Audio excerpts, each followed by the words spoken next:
पशु, ये आपकी मृत्यु है।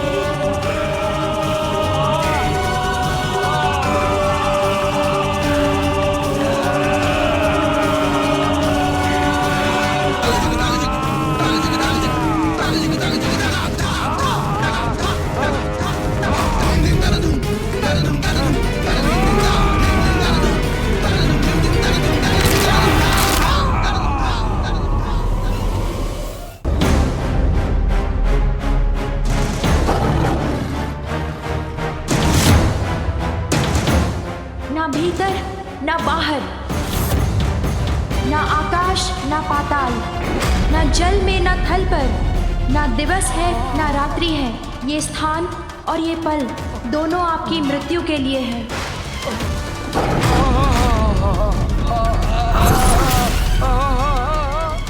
ये ना अस्त्र है ना शस्त्र है, किंतु मृत्यु के साधन हैं।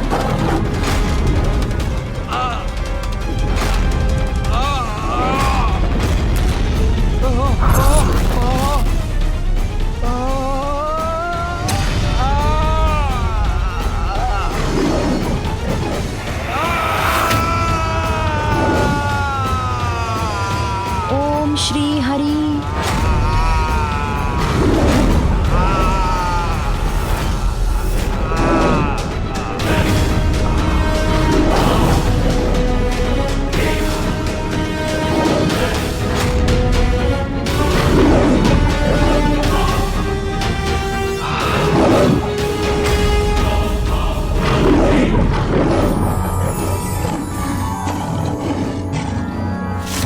उग्रं वीरं महाविष्णुं ज्वलन्तं सर्वतोमुखं नृसिंहं भीषानामभद्रं मृत्युं नमामि अहम्।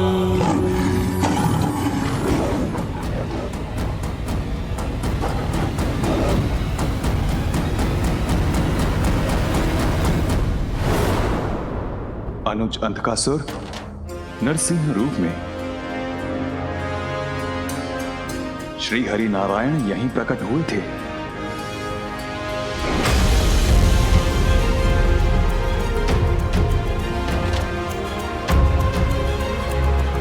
अनुज अंधकासुर, अभी भी समय है, सुधर जाओ, क्षमा मांग लो श्री हरि नारायण से।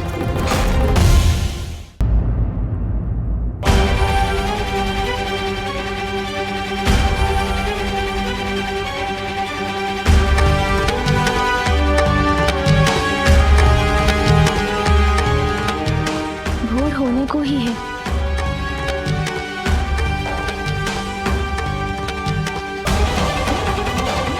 नहीं आए असुर, अर्थात आपके शब्द सत्य हुए श्री गणेश जी। अंधकासुर समझ चुका है कि उसकी विजय संभव नहीं है। युद्ध करने के लिए उसकी सेना शेष कहां रही? कौन करेगा उसके लिए युद्ध? प्रतीत होता है वो किसी भी क्षण बाहर आएगा और अपनी पराजय स्वीकार कर लेगा। यदि आपके वचन सत्य हुए तो यह अति उत्तम होगा, किंतु मेरे अनुसार हमें अभी भी सावधान रहना चाहिए।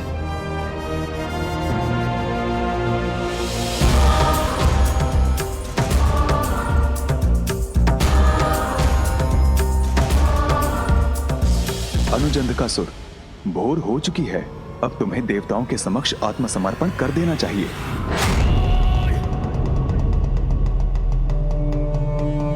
ज्येष्ठ प्रहलाद, आपको जो कहना था आपने वो कह दिया। अब मैं वो करूंगा जो मुझे करना है। अब तो मेरे पास और भी बड़ा कारण है देवताओं से युद्ध करने का। प्रतिशोध! अपने पूर्वज महानतम असुरराज हिरण्यकश्यप के निर्बल वध का प्रतिशोध। अब देवासुर संग्राम भी होगा और असुरों की विजय भी अवश्य होगी। देवताओं को कदाचित ज्ञात नहीं कि इस बार मैं उनके लिए क्या उचित प्रबंध करने वाला हूँ। ज्ञात रहे अंधकार शुरू में, अंधकार शुरू में। ओम भीमाय नमः।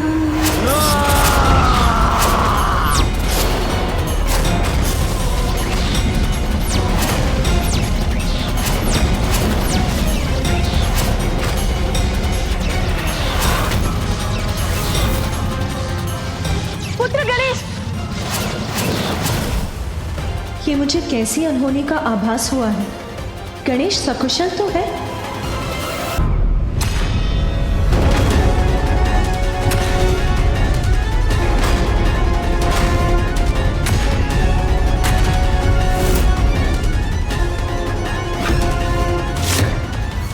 अंधकासुर, श्रीहीन हो चुके हो तुम, और असुर गुरु भी तुम्हारे साथ नहीं। तुम्हारी सेना नष्ट हो चुकी।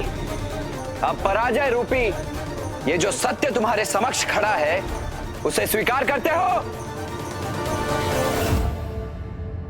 जो स्पष्ट है उसे अस्वीकार कर तुम अपना समय व्यर्थ कर रहे हो अंधकासुर। अंधकारी अंधक, अजय अंधक, तुम्हारा काल तुम्हारे समक्ष खड़ा है देवताओं, ये स्वीकार करो तुम सभी के लिए मैं अकेला पर्याप्त हूं। अंधकार शुरू में, अंधकार शुरू में, अंधकार शुरू में। मेरी पराजय मेरी मृत्यु के साथ ही संभव है, और मेरी मृत्यु असंभव है, असंभव।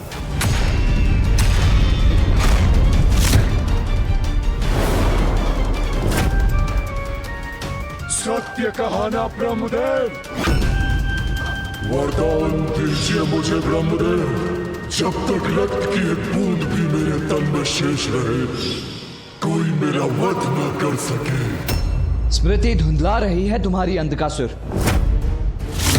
कल हमने ही तुम्हारी समस्त सेना को नष्ट भ्रष्ट किया था। कुछ भी कहने और करने से पूर्व उसका स्मरण तो कर लो, और सुनो मेरी चेतावनी। अब हम बनाएंगे तुमको अपना बंधक। किंतु उससे पहले मुझसे युद्ध करके मेरा वध करना होगा तुम्हें, सेनापति कार्तिकेय। अवश्य सेनापति दुर्योधन, तुम्हारी ये इच्छा मैं अवश्य पूरी करूंगा।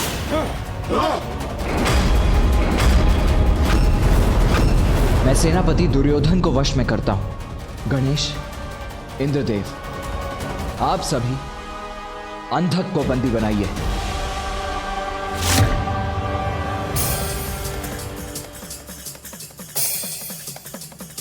तुम्हारा अंत समीप है दुर्योधन।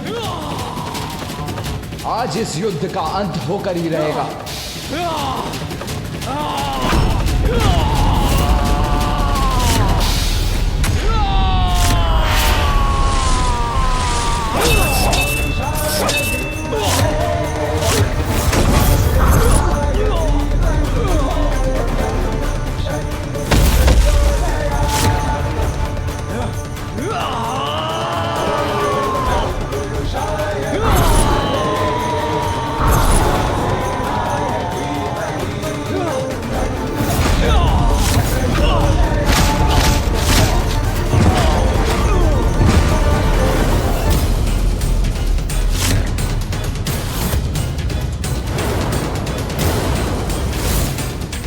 देवगणों, प्रतीत होता है अभी इस युद्ध का अंत होना शेष है। चलिए।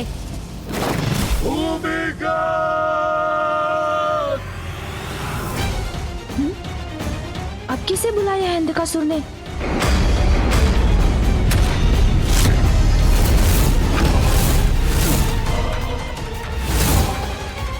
किसको पुकारा है इसने? कहां है वो असुर सैनिक? गणेश और देवराज को सावधान रहना चाहिए। अवश्य ये इस दुष्ट का कपट है कोई। कुमार कार्तिकेय का ध्यान भटक गया है, यही उचित अवसर है।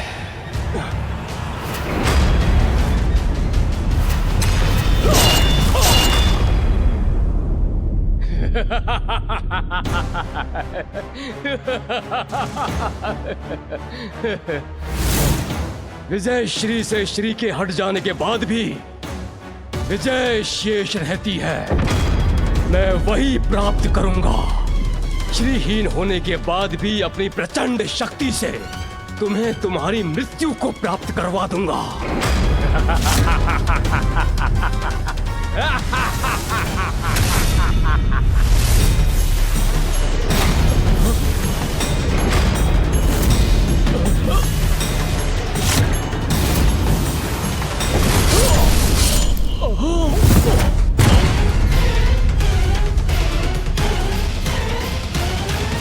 मात्र शक्ति से विजय प्राप्त नहीं होती दुर्योधन।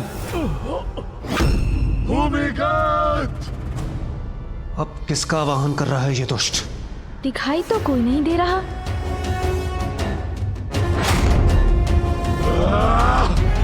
उसने जिसको भी पुकारा होगा वो अपने प्राणों के भय से कहीं छिप कर ही बैठा होगा देवराज। मुझे अनुमति दीजिए गणेश जी, अभी बांध कर लाता हूं इसे। ध्यान से वायुदेव, हमें सोच विचार कर ही कोई कदम उठाना चाहिए। वायुदेव तो आगे बढ़ गए।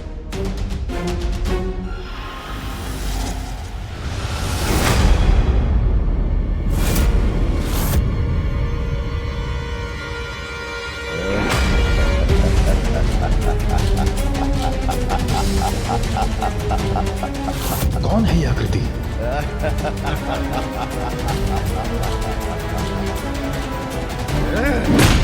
वायुदेव! वायुदेव!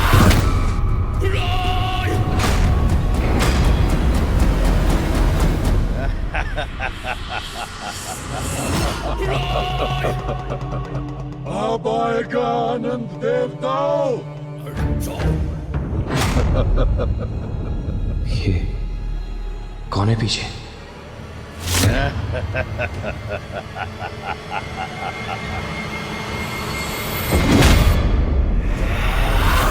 वरुण देव!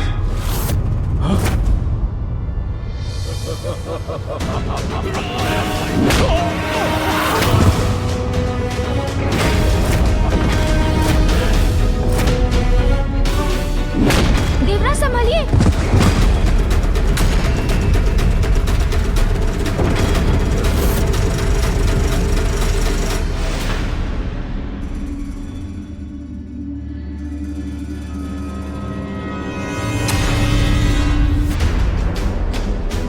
ये कैसी अस्पष्ट आकृति है? कितनी दूर है मुझसे? कोई भी हो, इसे छकाना होगा।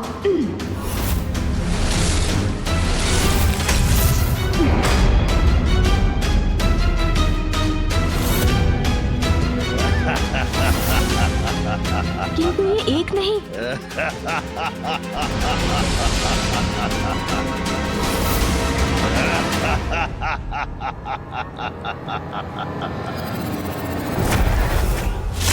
अरे ये दुष्ट आकृति तो अदृश्य हो गई।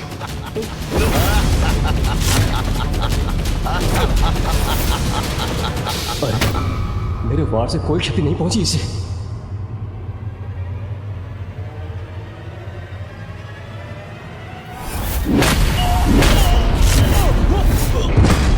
कौन है ये असुर जो हम पर आक्रमण कर रहा है? ये हमें स्पष्ट रूप से दिखाई क्यों नहीं दे रहे? मुझे बंदी बनाने चले थे देवताओं और बन गए अंधक की युक्ति के बंधक।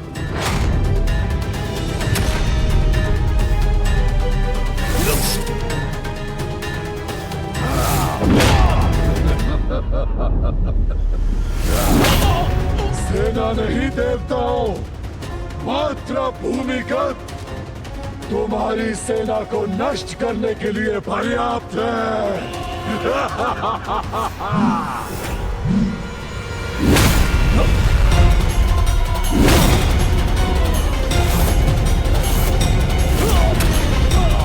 आओ दुष्ट, इस बार मैं तुम्हें पीठ पर वार करने का अवसर नहीं दूंगा।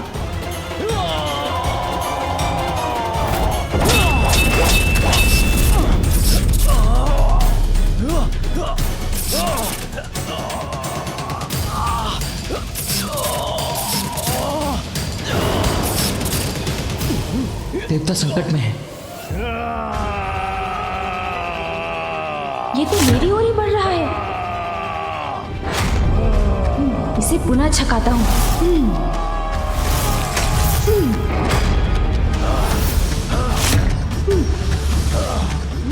इसके वार को छकाना होगा मुझे।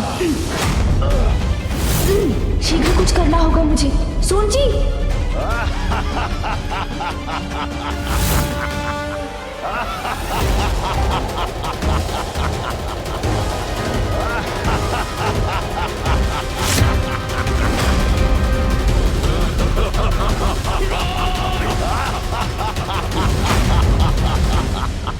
छल से मिला बल सफल नहीं हो सकता मेरे समक्ष असुर जी। जो है ही नहीं, तुम उसे कैसे कुचलोगे दुष्ट बालक? जो है ही नहीं? किस माया का परिणाम है ये? क्या है इनका स्रोत?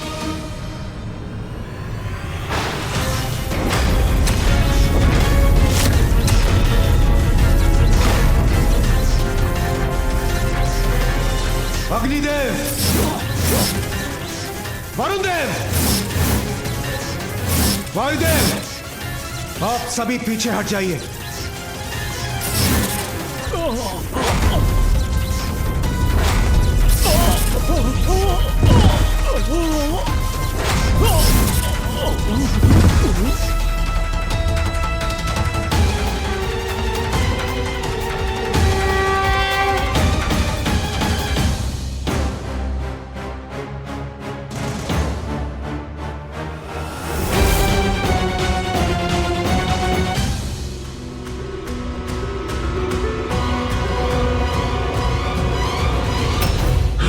उठो भूमिगत।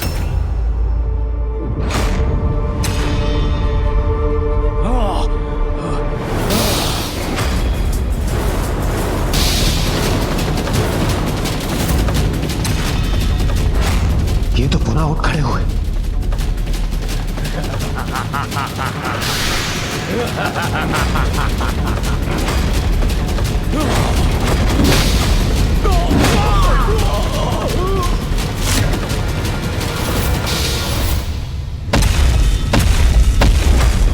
उत्तम, अति उत्तम। और ताड़ना दो इन देवताओं को। यदि इनका अस्तित्व ही नहीं है तो अंधकासुर किसे आदेश दे रहे हैं, वो भी इतने धीमे स्वर में जो इन तक पहुंच ही ना सके।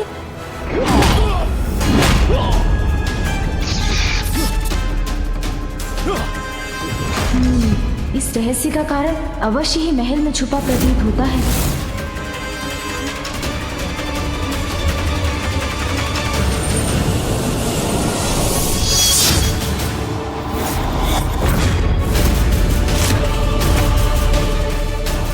सुरक्षित कक्ष में ये असुर क्या लिए खड़े हैं? जो भी हो, अवश्य ही वही अंधकासुर की शक्ति का स्रोत है।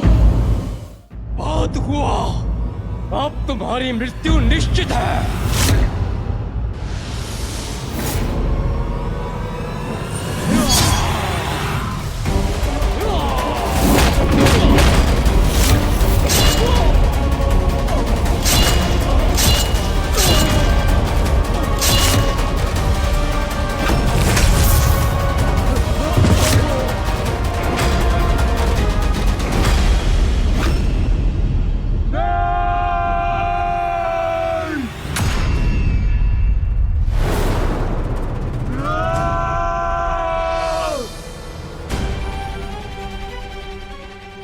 देवताओं की सहायता के लिए स्वतंत्र हूं।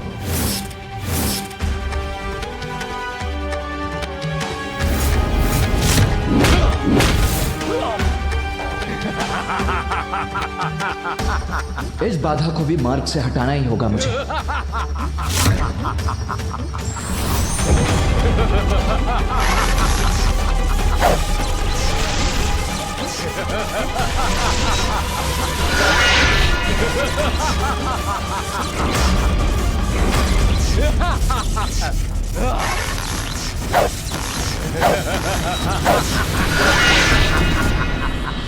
सभी अस्त्र व्यर्थ हो रहे हैं इन पर। इनका उपाय तो इस कक्ष के भीतर जाकर ही ज्ञात होगा। क्या है जो इन पारदर्शी असुरों को शक्ति प्रदान कर रहा है? किंतु अंधकासुर की दृष्टि से बचकर भीतर कैसे जाऊं?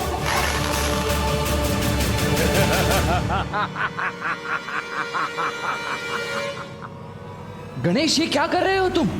अंधकासुर की ओर क्यों बढ़ रहे हो? भैया, मैं जो करूँगा सोच समझ कर करूँगा। आप चिंता ना करें, मैं शीघ्र लौट कर आऊँगा।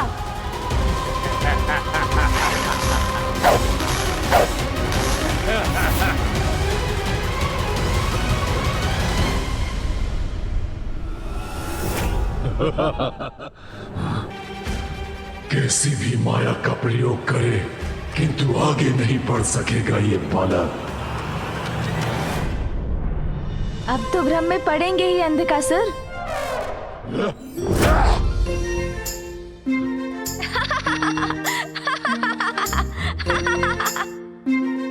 कहाँ गया ये बालक? अरे आप वहाँ कहाँ देख रहे हैं? मैं तो यहाँ हूँ, आपके पीछे। और इधर भी, यहाँ भी, और इधर भी, और यहाँ भी अंधकासुर जी। अंधा घूमे। तुम में से कोई भी मुझसे सुरक्षित नहीं रहेगा बालक।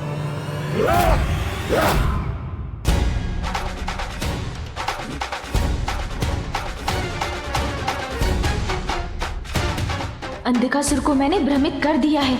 अब मैं उस शक्ति का स्रोत ढूंढता हूँ।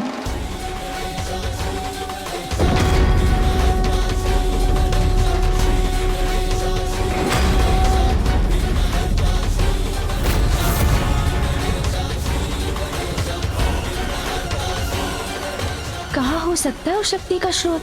मुझे शीघ्र ही ढूंढना होगा। क्या बात है? कुछ समय से असुरराज अंधकासुर ने कोई निर्देश नहीं दिया हमें। चिंता मत करो, सब कुशल है। हमारे योद्धा भली भांति युद्ध कर रहे हैं। अरे, ये कंदूक समान गोल घेरे लिए क्यों खड़े हैं आप सब? युद्ध भूमि में आइए, अपने स्वामी के लिए युद्ध कीजिए। क्रीड़ा का समय थोड़ी है ये। ए बालक, दूर हटो। ये कोई क्रीड़ा नहीं है। अच्छा, ये तो बताइए कि इनमें है क्या? देखने दीजिए ना मुझे भी। अरे अरे, घबराइए मत। मैंने कहा जाओ यहाँ से। ये ऐसे नहीं मानेगा। सुन जी,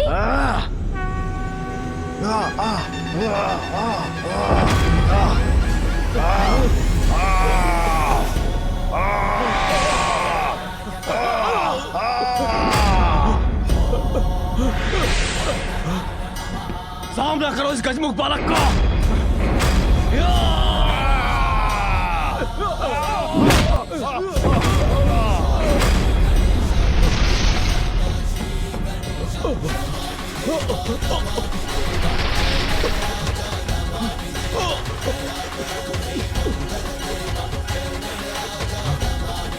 अब यही शेष है। यही मुझे यह रहस्य बता सकता है।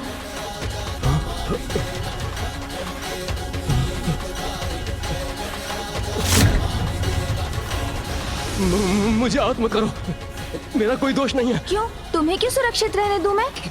क्योंकि मैं इन घेरों का रहस्य बता सकता हूँ। तो अब मुझे ज्ञात होगा उस शक्ति के स्रोत के बारे में जिसका प्रयोग अंधकासुर कर रहा है।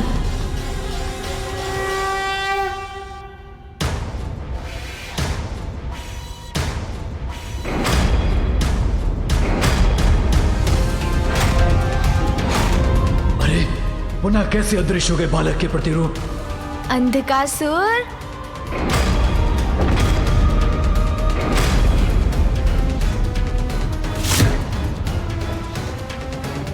ये क्या? मेरे अंतिम योद्धाओं की प्राण शक्ति इस बालक के हाथों में? छल से या बल से किसी भी प्रकार मुझे इन्हें वापस पाना ही होगा।